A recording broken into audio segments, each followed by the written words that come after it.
Então, para vocês, um muito bom dia. Enquanto o pessoal vai entrando, nós vamos dando uma pequena introdução à nossa aula de hoje. Nós trabalhamos no nosso capítulo anterior de História do Brasil, nós trabalhamos a questão da independência do Brasil. Tá? Vimos os pormenores, vimos os caminhos que levaram à independência do Brasil, nós vimos a questão das guerras de independência. Em relação a isso tudo, o Brasil precisava necessariamente desenvolver a sua independência, mas para desenvolver a sua independência, precisava também de um reconhecimento externo das suas condições. Foi o que nós vimos na nossa última aula, no primeiro reinado. Durante o primeiro reinado, nós temos um período muito complicado, muito tumultuado na política do Brasil. E dentro dessa ótica, nós temos o reinado do Dom Pedro I, que ele vai abdicar do trono em 7 de abril de 1831. Então, essa data marca o retorno do Dom Pedro I a Portugal. Professor, mas por que o Dom Pedro ele volta para Portugal? Primeira coisa, ele volta para Portugal porque ele estava sendo pressionado pelas elites portuguesas a assumir o trono de Portugal. O pai dele morreu em 1826, que era o Dom João VI, e ele passou a ser o herdeiro legítimo do trono. Só que em 1826 ele vai abdicar o trono português, ou seja, ele vai renunciar o trono português em favor da sua filha, Dona Maria da Glória, que tinha 7 anos de idade. Então ele decide não ir para Portugal naquela época. Já em 1831, ele estava sendo pressionado pela população brasileira, estava sendo pressionado pelas elites brasileiras em relação ao seu retorno, à sua saída, para que ele pudesse deixar o território brasileiro. Lembramos que em 1831, Dom Pedro fez visita a Minas Gerais, foi recebido com cartazes de luto, foi mal recebido, na verdade, na região das Minas Gerais. Quando ele retorna para o Rio de Janeiro, lá no Rio de Janeiro, as elites portuguesas vão promover festas em homenagem ao Dom Pedro I. Acontece que, numa dessas festas, tá, aconteceu o episódio da chamada Noite das Garrafadas. Professor, o que foi a Noite das Garrafadas? Foi o momento em que a população recebeu com pedras, com pauladas, com garrafadas, tá? Todos aqueles que apoiavam o Dom Pedro I. Como consequência disso, e também do assassinato do jornalista Líbero Badaró, recaiu sobre as costas do imperador. Então, ele estava mal visto dentro da estrutura brasileira, a economia estava decaindo, tá?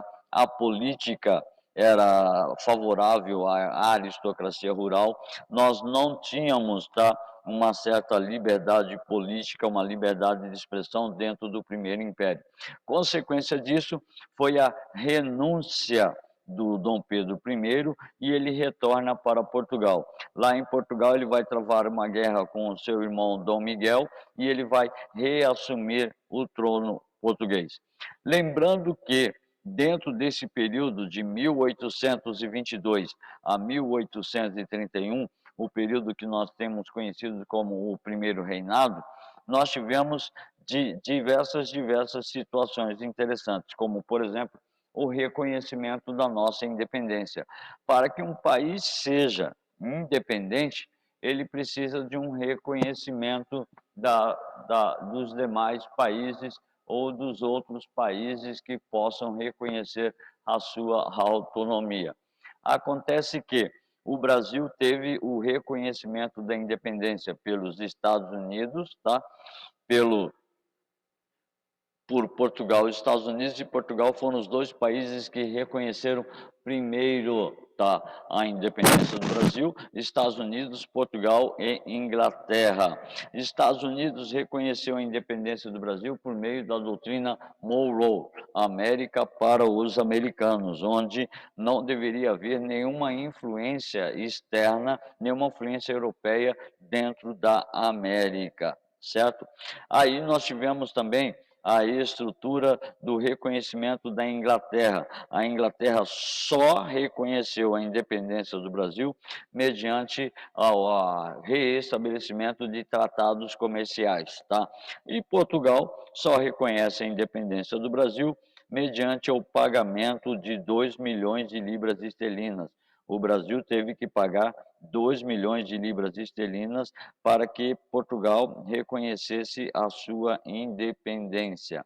Isso foi elementos que nós chamamos do primeiro reinado. Então, dentro do primeiro reinado, tivemos diversas situações que levaram à estrutura da consolidação da independência do Brasil, certo? Aí o seguinte, para hoje a nossa aula vai falar do chamado período regencial. O que foi o período regencial? Em épocas, em datas, foi o período que nós temos de 1831 a 1848, tá ok? Aliás, 1840. O período que, pela primeira vez da história, o Brasil foi administrado por brasileiros. Dentro do chamado período regencial, nós temos a formulação de um governo basicamente brasileiro, tá? Dentro dessa ideia, dentro dessa formulação. Então, o que acontece? Só um pouquinho, todos estão visualizando a projeção?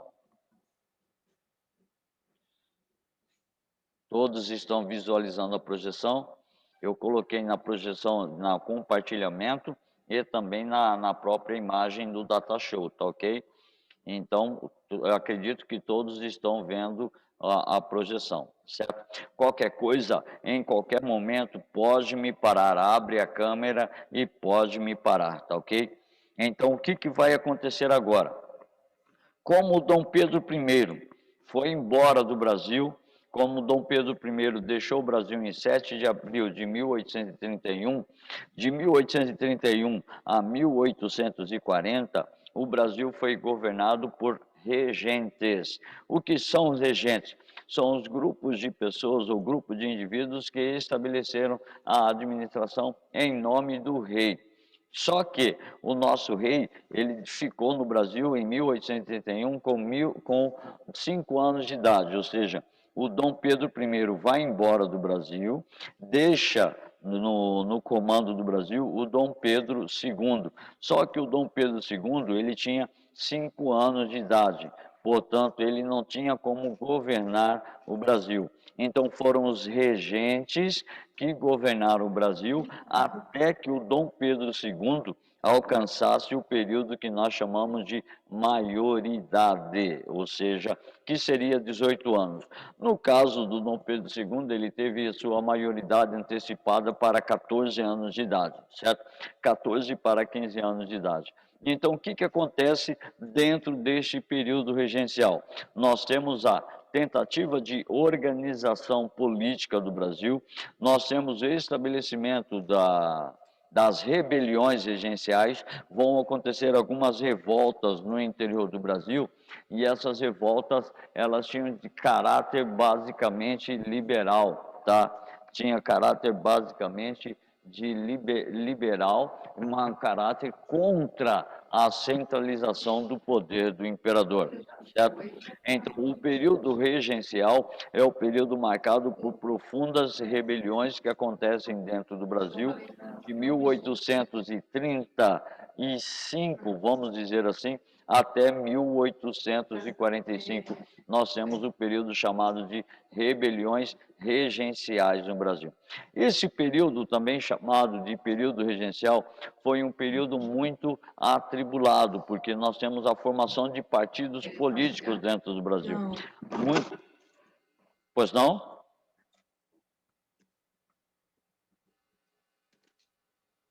Alguém me chamou?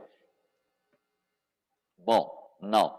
Então, é o seguinte, dentro dessa lógica do período regencial, tá, os grupos eles passam a disputar o poder palmo a palmo. Vamos ter dois grupos principais, os liberais e os conservadores.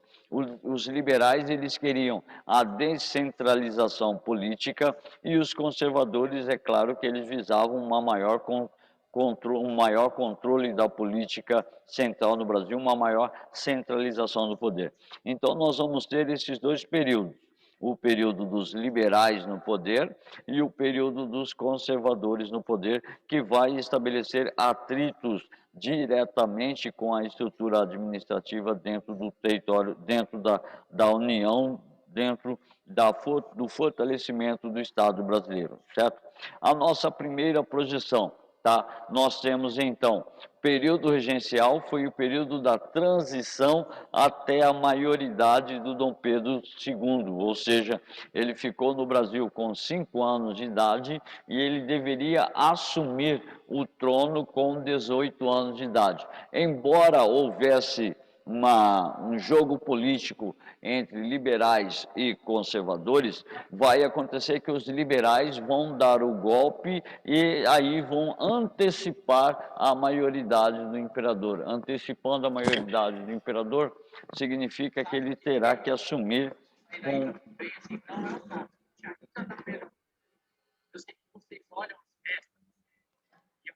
Quem está falando?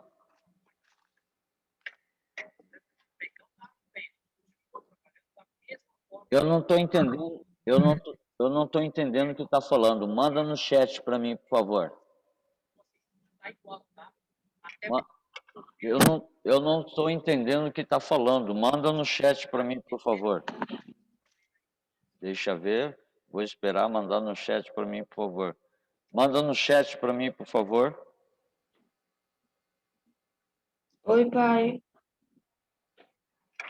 Oi.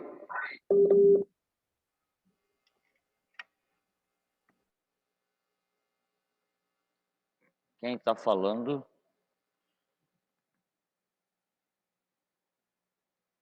Quem está falando, por favor, manda no chat para mim qual é a situação. Eu não estou entendendo nada do que estão falando.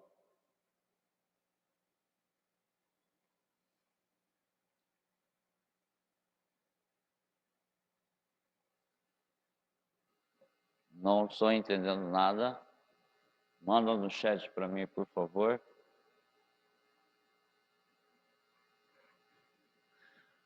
Bom, não mandou no chat. Fala, Maria Eduarda.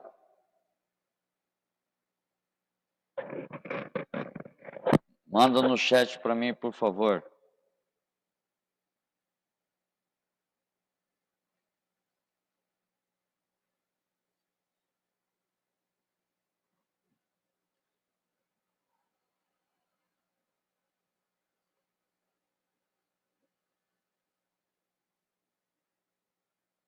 Bom, como eu não ouvi nada, eu não consegui entender, manda no chat para mim, por favor, que eu vou atender pelo chat, tá ok? Deixa eu fechar aqui, vou voltar ao compartilhamento. Vou compartilhar de novo a imagem que a gente estava vendo. Isso. Certo? Aí nós temos um período de grande instabilidade política. Nós temos um período de grande instabilidade nas relações econômicas e na política do Brasil. Primeiro, porque dentro dessa ótica nós temos o estabelecimento das chamadas regências dentro do Brasil. Portanto, de 1831 a 1840, nós teremos um período onde o Brasil será governado por brasileiros pela primeira vez. E esse período, chamado de período regencial, é um período de grandes instabilidades políticas, um período de grandes agitações internas, onde vão acontecer aquilo que nós já falamos, algumas rebeliões, algumas revoltas, como, por exemplo, cabanagem, balaiada, Sabinada, a Guerra dos Farrapos, que são muito conhecidos dentro da estrutura do interior do Brasil, certo? Então, o que nós vamos fazer agora? Nós vamos passar pelas fases das regências, entrar na estrutura do poder dos regentes e vamos falar algumas das modificações que esses regentes estabeleceram dentro do Brasil. Deixa eu ver. Não tem nada, ninguém me mandou nada no chat, então vou continuar. Qualquer dúvida, manda algo para mim no chat, tá ok? para eu poder verificar alguma coisa, porque eu não estou conseguindo ouvir direito vocês pelo microfone, tá ok? Então, tudo bem, vamos lá, vamos adiante. Então, o primeiro período dentro das regências foram 2 períodos das chamadas regências trinas. Como o próprio nome já diz, trina quer dizer 3, portanto, haviam 3 indivíduos que governaram o Brasil. De abril a julho de 1831, a primeira regência trina, que era chamada regência trina provisória. Qual era o objetivo da regência? Organizar a política no início de 1831 para que pudesse estabelecer um governo mais duradouro, certo? Primeiro eu vou estabelecer uma regência provisória, depois essa regência provisória vai eleger os regentes permanentes, vai eleger, tá, aqueles que vão ser chamados de regentes dentro da estrutura permanente. Então nós temos essa situação. A primeira situação, a regência trina provisória. Então, de abril de 1831 a julho de 1831. A partir de julho de 1831 até por volta de novembro de 1834, novembro, dezembro de 1834, nós temos a regência trina permanente. O que isso quer dizer? Quer dizer que a regência una foi substituída, a regência trina provisória foi substituída por uma regência trina, onde 3 indivíduos estarão no comando da estrutura do Brasil. Aí nós chamamos esse período, tá, de 1831 a 1837 de avanço liberal, porque eles queriam uma maior descentralização da política em relação ao governo dos regentes, certo? Então eu vou descentralizar a política e a partir daí eu vou dar mais poderes para os chamados governadores ou chamados presidentes de província, eles passam a ter maior autonomia. Lembrando que um presidente de província equivale hoje ao que nós chamamos de governador de estado, certo? Então, nós temos aqui, de 1831 a 1834, o período da regência trina permanente. Mas o que nós vamos abordar com maior eficiência é a regência una de Padre Feijó e a regência una de Araújo Lima. Desses dois, nós vamos estabelecer uma abordagem mais ampla das ideias do seu governo. Então, de 1835 a 1837, nós temos o avanço liberal do Padre Feijó dentro da estrutura política do Brasil. De 1837 a 1840, nós temos o regresso conservador com Araújo Lima. Portanto, as 2 regências trinas e as 2 regências unas. Dentro dessa ideia, nós temos que deixar bem claro, tá, a tendência dos partidos políticos que existiam no Brasil. Na verdade, 3 partidos políticos que existiam dentro da estrutura política do Brasil. Ou seja, essas estruturas estavam ligadas diretamente à forma com a qual o poder seria exercido dentro da nossa estrutura política. O primeiro segmento, ou a primeira tendência política no Brasil eram os chamados restauradores ou caramurus, tá? O primeiro partido político, que eram formados por portugueses, aquele chamado antigo Partido Português, que nós vimos na nossa última aula, foi formado pelos partidos, ou pelos restauradores ou caramurus. O objetivo principal deles, o objetivo principal deles era o retorno de Dom Pedro I ao Brasil. Então, descendentes dos antigos portugueses, burocratas ligados ao antigo governo do Dom Pedro I, contrários a qualquer reforma política, eram contrários a qualquer mudança dentro da estrutura política do Brasil, portanto, eram chamados também de conservadores. Portanto, dentro dessa estrutura, eles passam a ser considerados como absolutistas. Por que absolutistas? Eles defendiam o poder absoluto do imperador, eles defendiam o poder absoluto do Dom Pedro, no caso, que era o Dom Pedro I, e eles que tinham como objetivo principal a volta do Dom Pedro I para o Brasil. E voltando Dom Pedro I para o Brasil, afastaria de vez o medo da recolonização do Brasil. Por mais que já tivesse passado o período para poder recolonizar o Brasil, com o Dom Pedro I em Portugal, que assume como Dom Pedro IV, como Dom Pedro I estava em Portugal, ainda passa a existir o medo da recolonização do Brasil. Então, qual era o objetivo fundamental da estrutura dos restauradores? Era manter uma estrutura absolutista dentro do Brasil, impedindo que houvessem mudanças dentro da sociedade brasileira, impedindo que houvesse transformações radicais e essas transformações radicais viessem a prejudicar tudo aquilo que eles tinham como objetivo. Então, o principal objetivo deles era a volta do Dom Pedro I ao Brasil, segundo, contrários a qualquer reforma política dentro do Brasil. Eles queriam manter a mesma condição que estava quando Dom Pedro I foi embora do Brasil, certo? Por isso, uma certa manutenção da estrutura política que o Brasil estava vivendo. O próximo partido político, ou próxima tendência política, são chamados liberais moderados ou chimangos. Numa prova de vestibular, numa prova de simulado, cai geralmente liberais moderados, ok?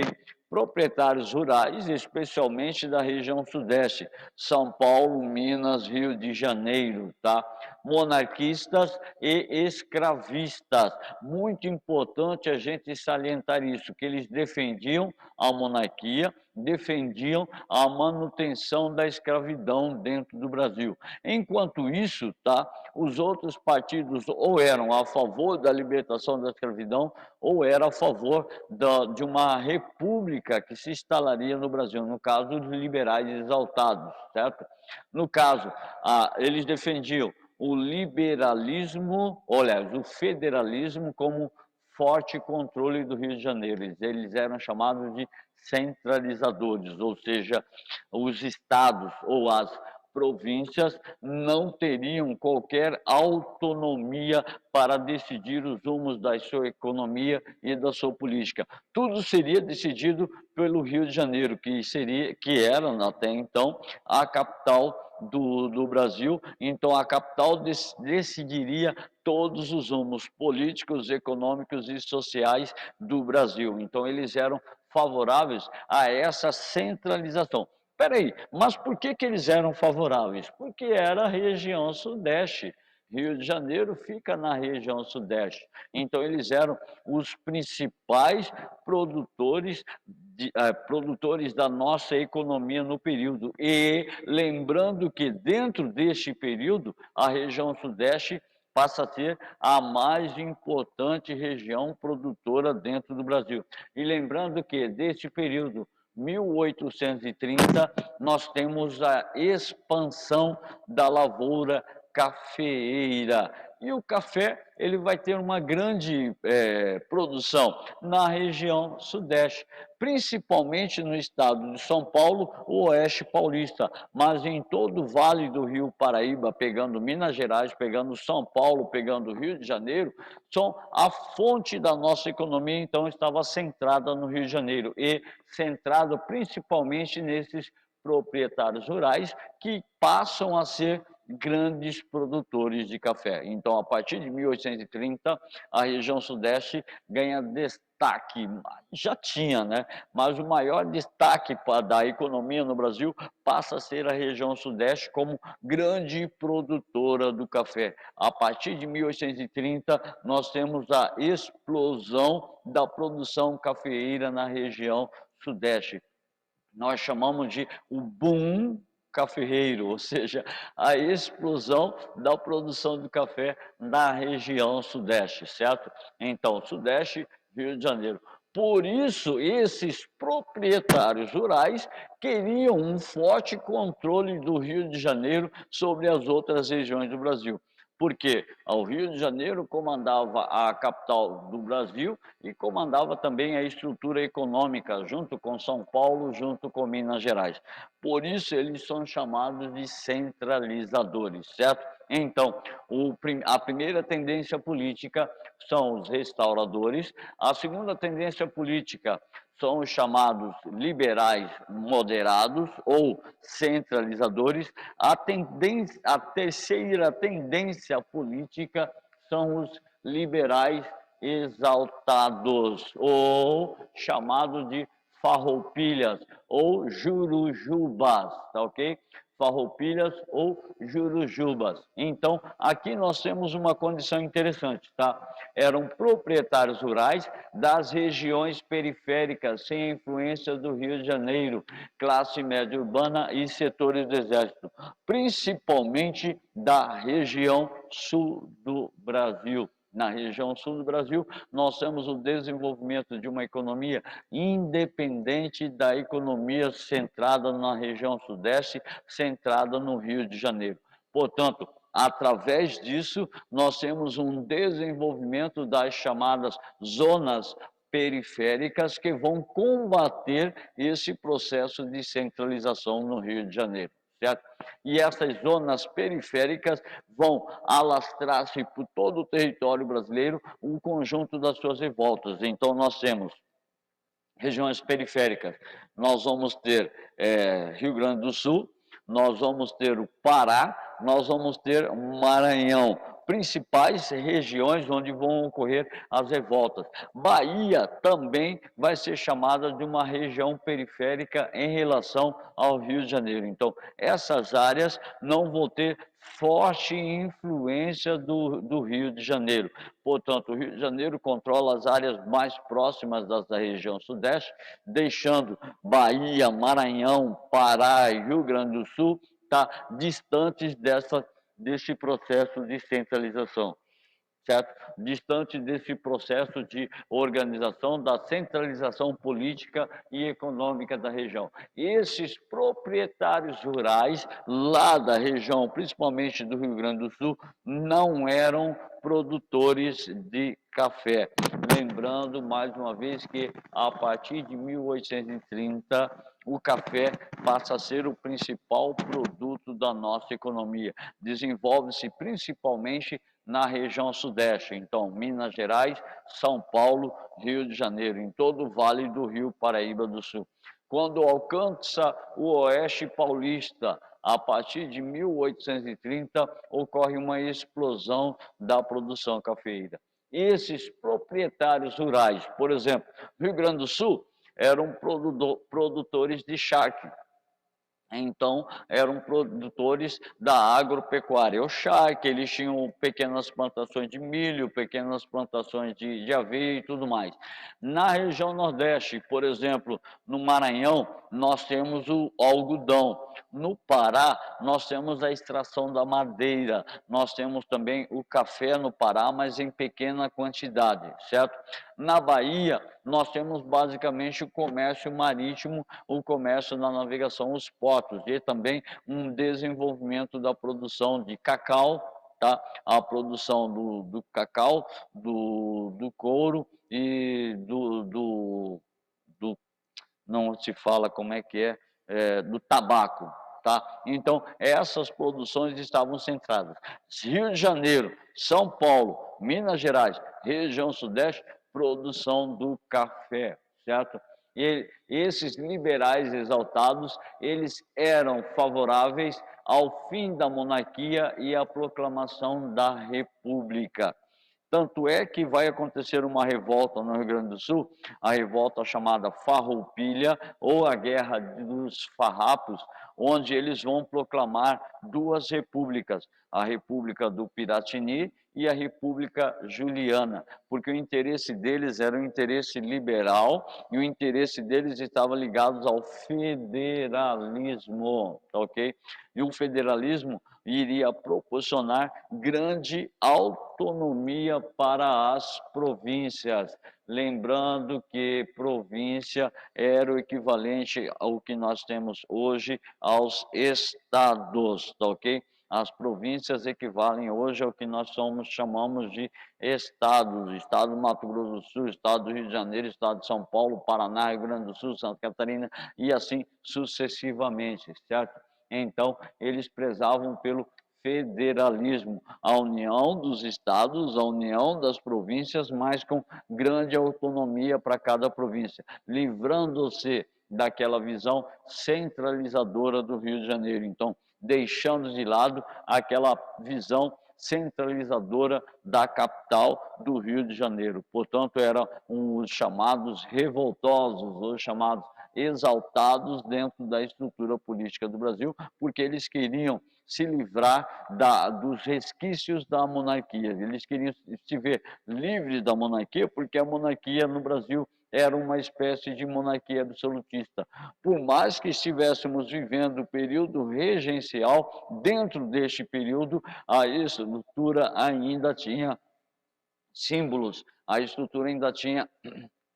Opa, só um pouquinho, minha garganta travou. A estrutura política ainda tinha sinais desse absolutismo. Então, eles eram chamados de exaltados, porque através deles eles queriam libertar a política do Brasil. Eram contra a monarquia, totalmente contra a monarquia, porque a monarquia no Brasil era uma monarquia absolutista. Então, eles queriam se livrar da monarquia no Brasil e estabelecer novos acessos a estrutura política, certo? Bom, no mais, aí nós temos assim, alguns pregavam ideais democráticos inspirados na Revolução Francesa. Então, para você ter uma ideia, na Europa, nesse período, nós estamos passando pelas revoluções de 1830 e as revoluções de 1848. Essas revoluções, elas eram liberais. O que quer dizer que eram revoluções liberais? Eram contra o absolutismo monárquico, era contra a centralização política, era contra a centralização administrativa dentro do Brasil. Portanto, alguns pregavam esses ideais da Revolução Francesa, que era liberdade, igualdade e fraternidade. Pregava o ideal de ruptura com a estrutura do poder absolutista, com a estrutura do poder monárquico dentro do Brasil, certo? E os liberais exaltados foram os elementos que causaram as revoltas dentro do Brasil regencial, dentro deste período regencial. Então, essas revoltas estão ligadas diretamente a um conjunto de ações contra a monarquia no Brasil e favorável à proclamação da República. Então, a maior parte dessas revoltas que vão acontecer no período regencial, elas eram favoráveis à proclamação de uma república, o fim da monarquia e o estabelecimento de um federalismo descentralizado. Haveria um federalismo, mas sem grandes influências da estrutura da capital, a estrutura do Rio de Janeiro, certo? Aí, adiante, deixa eu ver aqui, tá. Aqui, só para a gente poder salientar aquela ideia que a gente falava, tá? O Partido Português, que montou a estrutura dos restauradores ou caramurus, tá? O Partido Brasileiro, que dividiu-se nos liberais moderados e nos liberais exaltados, ou seja, para os restauradores de 1831 até 1836 aproximadamente,